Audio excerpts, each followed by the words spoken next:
Hi everyone, আসসালামু আলাইকুম। শাহনাজ কিচেনে সবাইকে স্বাগতম জানাচ্ছি নতুন আরও একটি ভিডিও দেখার জন্য। আশা করছি যে যেখান থেকে আমার ভিডিওটা দেখছেন সবাই অনেক ভালো আছেন, সুস্থ আছেন। আজকে কোনো রেসিপি বা টিপস নয়, আজকে ঘোরাঘুরি আপনাদের সাথে শেয়ার করব। আমরা গেলাম শিমুল বাগান, তো ধাপে ধাপে কয়েকটা ভিডিও শেয়ার করছি আপনাদের সঙ্গে। জাফলং, শিমুল বাগান, তারপর পাহাড় বিলাস, অন্য অন্য অনেক জায়গায় আমরা ঘোরাঘুরি করেছি। তো আলাদা আলাদাভাবে আপনাদের সাথে ভিডিওগুলি শেয়ার করব। তো শিমুল বাগান কে কে গেছেন অবশ্যই কমেন্টের মাধ্যমে জানাবেন। এখন কিন্তু শিমুল বাগানে ঘোরাঘুরির সিজন, প্রচুর মানুষ, প্রচুর পর্যটক বৃন্দরা অনেক বেশি ভিড় করছে। জায়গাটা যেহেতু পর্যটক খুবই আকর্ষণীয়, তো অনেক জায়গা থেকে, অনেক দূর দূরান্ত থেকে লোক আসে। আর ওখানে যাওয়ার পর আপনি ঘুরনটি মানে কি বলে এটাকে, দোলনা আছে, চরকি আছে। চরকির মধ্যে ওঠার পর আমার মাথা একবারে ঘুরে গিয়েছিল। চরকিতে ওঠার পর আমি তো পুরাই অজ্ঞানের মতো হয়ে গিয়েছিলাম। উপরে যখন যা আমি আর থাকাতে পারি না, প্রচুর ঘুরে আস্তে আস্তে দেওয়ার পরেও আমি সহ্য করতে পারি না। এখানে ঘোড়া আছে, ঘোড়ার মধ্যে আমরা সবাই উঠেছি। একবার উঠবেন 5 মিনিটের জন্য মাত্র 200 টাকা। এক একজনে 200 টাকা, মাত্র 5 মিনিট। এর চেয়েও কম হয় সময়, একটু দূরত্ব শুধু আনা নেওয়া করবে, এতেই বিল আসে 200 টাকা। কে কে এই জায়গায় আপনারা গেছেন বা ঘোরাঘুরি করেছেন, খাওয়া দাওয়া করেছেন অবশ্যই কমেন্টে জানাবেন। এখানে আমাদের ছিল আমাদের মামাতো বোন, তারপরে মামাতো বোনের হাজব্যান্ড, আমার ছেলে মেয়ে, আমি, আমার। এইখানে শিমুল বাগানে আমার মা বাবা ছিল না, তবে আমরা যখন জাফলং গিয়েছিলাম তখন আমার মা বাবা ছিল। সেটা অলরেডি শাহানা ব্লগে আপলোড করা আছে। শাহনাজ কিচেনেও মনে হয় ছোটো ছোটো ভিডিওতে আমি আপলোড করে দিয়েছিলাম। জাফলংয়ে পাহাড়ে গিয়ে আমরা গোসল করেছিলাম, বাবা মা আমরা সবাই। তো শিমুল বাগান ঘোরাঘুরির পর আমরা কিন্তু এই জায়গাটার নামটা কী হতে পারে, নীলাদ্রি লেক বলে এটাকে, আবার নাই নীলাদ্রি পরে। এটা হচ্ছে বর্ডার। আমরা যখন আশেপাশে অনেক জায়গায় আমরা ব্রেক করেছি, দেখেছি, গিয়েছি, তো সবগুলি জায়গার নাম আমার সঠিক মনে নাই। এই যে দেখুন, এইখানে একটু এই গেটটা পার হলেই কিন্তু ভারত।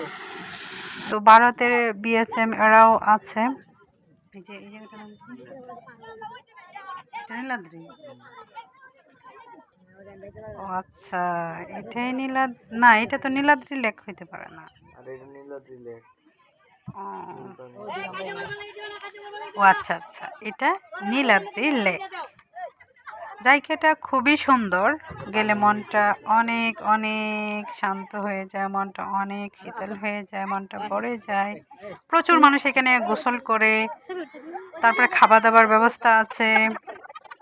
গরমের সিজনে প্রচুর শশা ক্ষীরা পাবেন, ঠান্ডা পাবেন, তারপর হচ্ছে আচার, যে যেটা খেতে পছন্দ।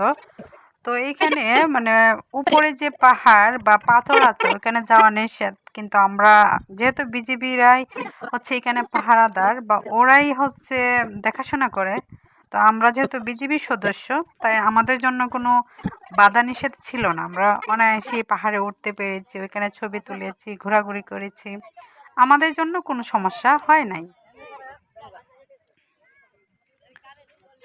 কারা কারা এই জায়গাতে গিয়েছেন অবশ্যই কমেন্টে জানাবেন।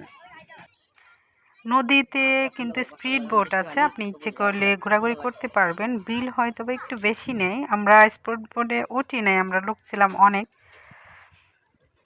সেই জন্য স্পিড বোটে আর উঠতে পারি না, কারণ খালি ছিল না।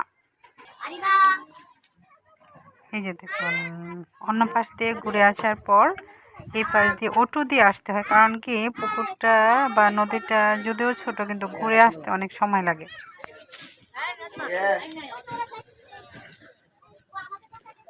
এখান থেকে ঘোরাঘুরি শেষ হওয়ার পর আমরা বারিকটিলা চলে গেলাম। ওইখানের উপর থেকে ভিউটা কিন্তু দারুণ লেগেছিল। অনেক সুন্দর লেগেছিল। যারা কখনো ঘুরতে আসেন নাই, একবার হলেও আসবেন।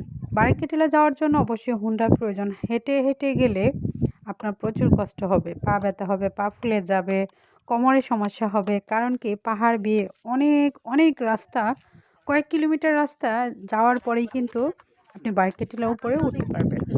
তো এইখানে আমরা কিন্তু হেঁটে হেঁটে গিয়েছিলাম, সেই জন্য অভিজ্ঞতাটা আমরা অর্জন করতে পেরেছি যে কতটা কষ্ট অনুভব হয়। প্রচুর সময় লেগেছে আমরা যাওয়ার পর, মানে অনেক কষ্ট করতে হয়েছে। মানে যে খাবারগুলি খেয়ে গিয়েছিলাম হেঁটে হেঁটে হজম হয়ে গেল।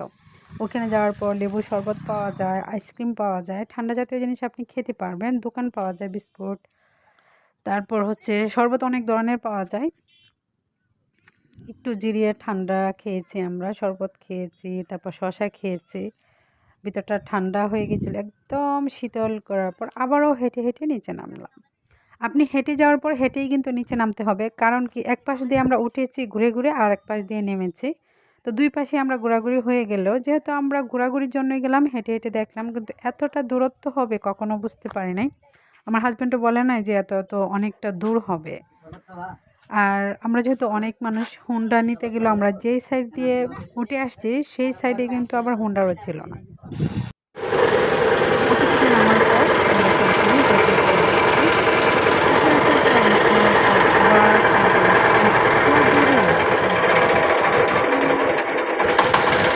এখানে হচ্ছে বাড়িতে চলার পর নিচে নেমে তারপর নৌকাটা যে নৌকা দিয়ে পার করতে হবে, তো নৌকা দিয়ে আমরা চলে আসলাম। এই জায়গাটাও কিন্তু নামার পরে হেঁটে হেঁটে বালু, একবারে মরুভূমির মতো, শুধু বালু আর বালু। এই বালুর জায়গাটা আমরা হেঁটে হেঁটে চলে আসছি। এইটুক জায়গা হুন্ডার দিয়ে আসতে গেলে এক একজন মানে 5 থেকে 3 মিনিটের রাস্তা হুন্ডার দিয়ে।